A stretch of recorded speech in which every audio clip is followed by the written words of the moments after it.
During my term as president of ACOG, I had three main objectives.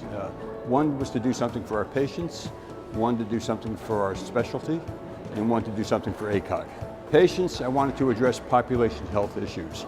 We take care of many, many women from very early age, before they've developed a lot of medical problems, before they've smoked for 20 or 30 years, and before they've gained those 30 or 40 pounds that we all tend to put on over the course of many, many years.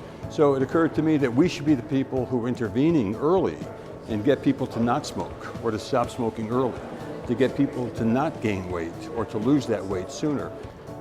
I think the chief cause of burnout is multiple, but I think we certainly have government and insurance regulations.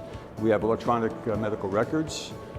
Just the burden, economic burden and time burden they put on human practice. The way we can tackle burnout, I think, is to do essentially a root cause analysis. Survey our members, figure out who's really burned out and who's not as burned out. The people who are not as burned out, what are they doing differently? You know, is it a practice model that they have, different way of practicing that they have, other tools that they're using, and how can we remodel, re-engineer our practices to provide some of the relief that's needed. The theme of the conference is Take Charge of Healthcare. And what we're saying is don't opt out. You know, get involved with advocacy, get involved in leadership, whether it's in your hospital, whether it's in your medical group, whether it's at your state capitol or here at the national capitol. Don't let other people make the decisions for you.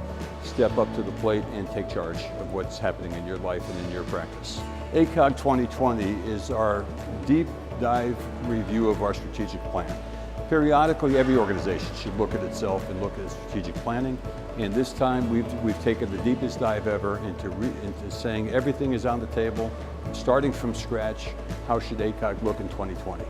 And what changes do we need to make to stay relevant to our members and to remain the premier specialty society for women's health? 32 years in practice, women's health is still, I think, the best thing that I could ever do and the best thing that people can do because it so affects not only the women but future generations of healthcare.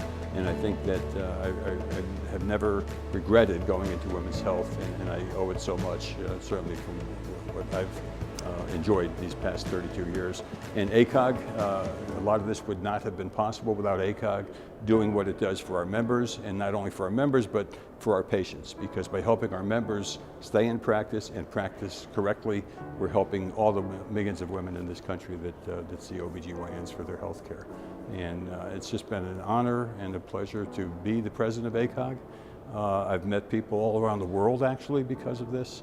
And one thing I've learned is no matter where you are, some of the problems are the same and sometimes some of the solutions are the same. But people are people wherever you are.